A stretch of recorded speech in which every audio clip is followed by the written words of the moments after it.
Hey guys, what's up? How ya doing? I'm here to talk to you guys about the new episode of Nanatsu no Taizai Mokushiroku no Yonkishi on Season 2 on Episode 10, or the 7 Deadly Sins 4 Nights of the Apocalypse on Season 2 on Episode 10.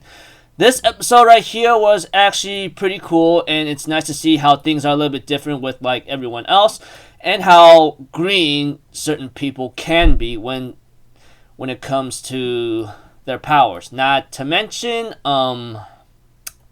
there are some things that you shouldn't say even though it could be the truth. And powers tend to change a lot. So, yeah. Anyways, just a minor spoiler and me rambling on. I apologize for that. So, if anything else, let's just get this started right away. We have to it. When it comes to Percival's training, he's unfortunately unable to get past level 2 most of the time. And throughout this episode, it is shown through that. But I'll get to that when it comes to the end. Let's get to the other people. Let's get to the others to see how they're doing. Nacien's, he apparently is struggling with his own stamina, which is pretty sad and understandable because when it comes to training and running long distances, even in jogging or running mode, he unfortunately is like worn out or pretty much deadly exhausted.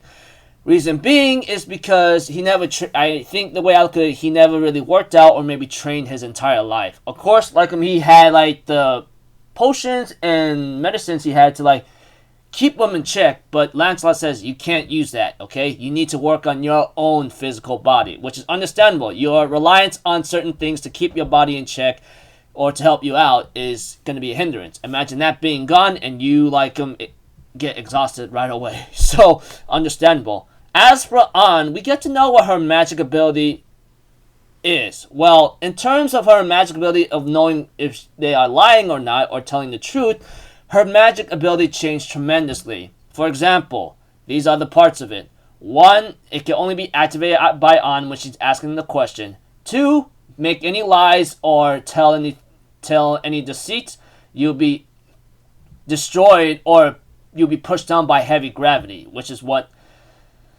An's magic has changed into. And 3, it will only go away if you tell the truth. So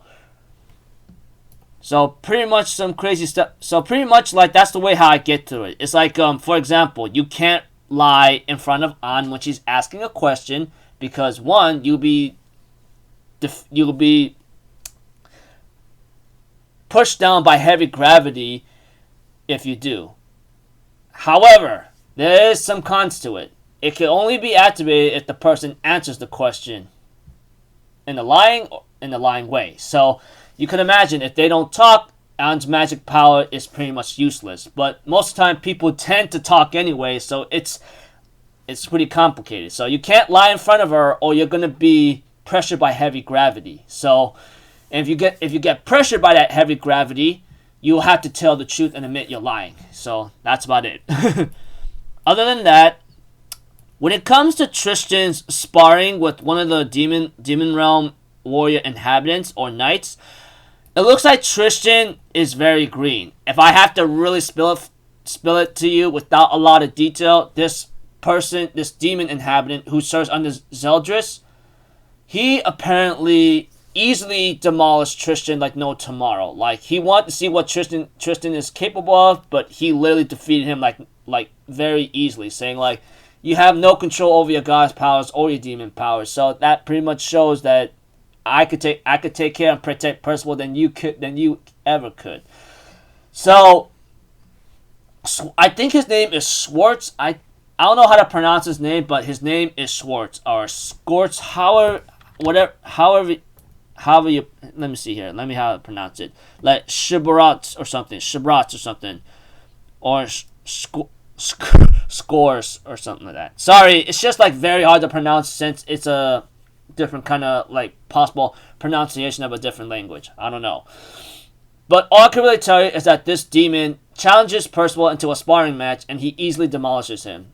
This just shows, despite Tristan being very strong with his demon powers, he is still green. Like in terms of green, he's a rookie. He's still a rookie, unable to like manifest its abilities to its fullest. Like he's only still a kid, I guess. So he still has a long way to go in order to like prove himself. But you can imagine like how how embarrassing it must be. I mean, he's the son of Meliodas and Elizabeth. They are the strongest in the goddess and the demon clan. But, you know, when it comes to Elizabeth, she's part human, part goddess, so you can understand where I'm coming from. Other than that, we have to it that the behemoth's negative energy absorption is pretty much causing a lot of trouble right now. But we have to it, the demon realm inhabitants hope that Percival the Savior is here. As for Percival and everyone else, they are pretty much still training, and it's not very much going well. There was a scene with Anglahan, Nascience, and Isolde, and Isolde can't seem to get rid of the words of what Jay wanted to tell her. Nascience was about to tell her, but Anglahan stops him right there. And when it came to them talking with each other again, like running together or jogging together in long distance, we get to see that Anglahan asked Nascience, why would you try to tell Jade's feelings to Isolde, and Nascience believed that she should hear the truth, like what's the deal? And of course, like Anglahan says, you must understand that Isolde has feelings for Tristan. You must, I'm sure you get that, right? If you told her right now, it will only make things worse. And then when it came to Nascience saying, hey, I thought. Then where does the feelings of Jade goes? I mean, if something were to happen to me, I want you to tell Percival that I actually like him, but freaking Anglahan stops him right there saying, hey, don't say anything that might be a little grimish or gloomy, okay?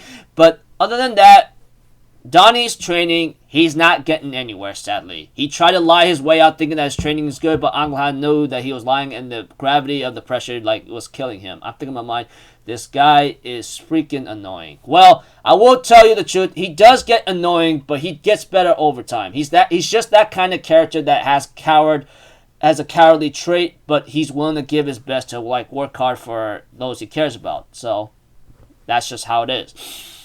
Other than that, as for Percival's training, he has not gotten past Macduff level or level 2. And then later on, before he's about to continue his training, we have to it that he feels everyone's hope coming to him of the demon realm. And then we have to it that Percival somehow manifested another self of his. Or should I say, the many Percivals come together and form into like one being that's similar to him, or that looks like him. And we get to see that this guy decides to come in and play with Lancelot and actually landed a blow on him. Well, that's because he's something different. Of course, Lancelot is trying to understand Percival's magic because every time he dies, he comes back to life. But we get to know what this other self of Percival is. And Percival's like, who are you exactly?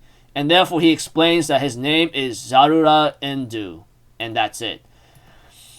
And he also says that you and I come from a great being, or higher being whatsoever. So yeah. Anyways, I thought the episode was pretty cool. Everyone's training to the best of their ability, with the exception of Keon, Isolde, and Tristan. Well, I think Tristan finally got his training in, despite it being a sparring match. I think at this point he will have to learn how to use his powers more carefully and much more better now, because even though he may look strong now, I mean, the way how Squirts and this guy actually is he admires the 10 Commandments whatsoever and looks up to them, but unfortunately he's not powerful as any of them. So that just shows that what Tristan is able to do is not on par with the 10 Commandments at all. And we all know how strong the 10 Commandments were when it comes to the original 7 deadly sins. They were very strong, and they were chosen because of their strength and power and magic. We all know that. Other than that, yeah, like I said, thought the episode was really good. People doing the training. I think Tristan at this point knows what he has to do and what he needs to work on. And Percival's magic changed again, and this time he made another clone of himself, which apparently is like, wow, what the hell kind of thing. So looking forward to the next episode and the ones after that, and I will not be surprised if it ends on that certain chapter to end season 2 off, because I think that's the perfect way to do it, even though it's going to be a little crazy, which I won't say anymore because that's all I'm going to say. So until then, people, I'll see you guys in the next video. So I'm Alpha Zero. Have a good day. I'll see you guys next time. All right, peace out. Bye bye. Ta-da!